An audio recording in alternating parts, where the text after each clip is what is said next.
அருட்பெரும் ஜோதி அருட்பெரும் ஜோதி தனிப்பெரும் கருணை அருட்பெரும் ஜோதி. நேயர்கள் அனைவருக்கும் வணக்கம். இதுவரை நம்ம சேனலை சப்ஸ்கிரைப் பண்ணாதவங்க மறக்காமல் சப்ஸ்கிரைப் பண்ணுங்கள்.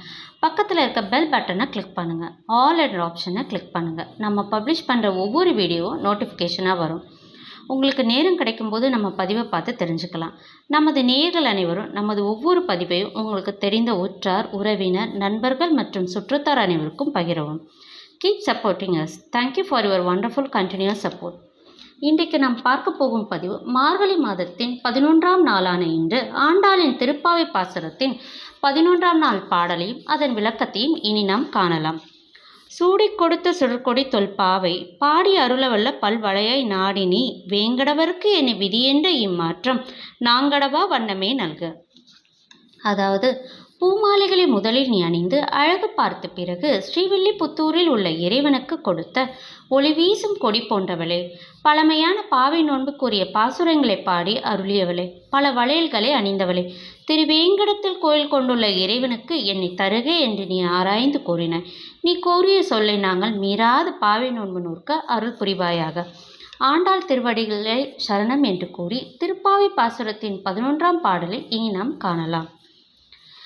கற்று கரவை கணங்கள் பல கறந்து சென்றால் திரளழிய சென்று சிறு செய்யும் குற்றமொன்றில்லாத கோவலர் தம் பொற்கொடியே புற்றரவல் குல் புனமயிலே போதராய் சுற்றத்து தோழிமாரெல்லாரும்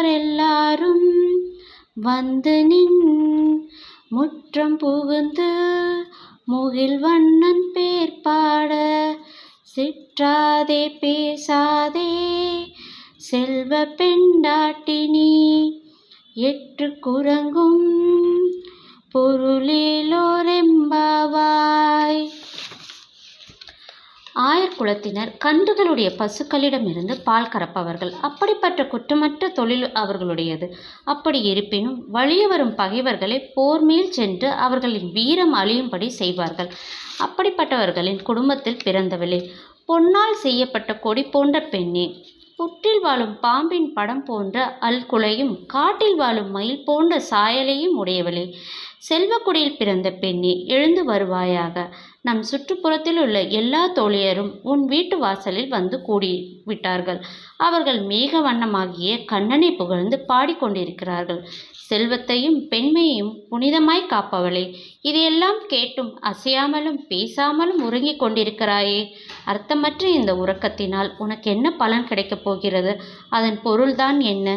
இதுவே திருப்பாவை 11ஆம் பாசுரத்தின் பொருளாகும். இப்பாசுரத்தில் நேரம் ஓடிக்கொண்டே இருக்கிறது. தோழியோ எழுந்து வந்த பாடில்லை. அதுவே நாமாக இருந்தால் என்ன செய்திருப்போம்? அந்த தோழியை விட்டுவிட்டு நீராடச் சென்றிருப்போம். ஆனால் பக்தி நெறிக்கு இது அழகல்ல என்று கூறுகிறார். பிறரை விட்டுவிட்டு தான் மட்டும் இறைவனை அடைய முயன்றால் அது நடக்காத ஒன்று. நாம் எல்லோருமாய் சேர்ந்து இறைவனை நாட வேண்டும். அவன் புகழை பேச வேண்டும். அப்போதுதான் அவன் அருள் கிடைக்கும் என்று கூறுகிறார். இதனால் தான் கூட்டு பிரார்த்தனைக்கு மகத்துவம் அதிகம் என்று மிக அழகாக சொல்லாமல் சொல்லியிருக்கிறார். இனி நாம் நாளை அடுத்த பதிவில் ஆண்டாளின் திருப்பாவை பாசுரத்தின் 12ஆம் பாசுரத்தையும் அதன் விளக்கத்தையும் நாம் காணலாம். நமது நேயர்கள், நமது சொந்தங்கள் அனைவரும் திருவேங்கடத்தில் வீட்டிற்கும் பெருமாளின் அருளையும் ஆண்டாளின் சகல ஐஸ்வர்யங்களையும் பெற்று மாதா, பிதா, குரு தெய்வத்தின் பரிபூர்ண ஆசிர்வாதத்தையும் சகல செல்வங்களையும் பெற்று நீடூழி வாழ எல்லாம் வல்ல இறைவனை வேண்டி வாழ்த்தி வேண்டிக் கொள்கிறேன். எல்லா உயிர்களும் இன்புற்று வாழ்க. எல்லா உயிர்களும் இன்புற்று வாழ்க. நன்றி, வணக்கம்.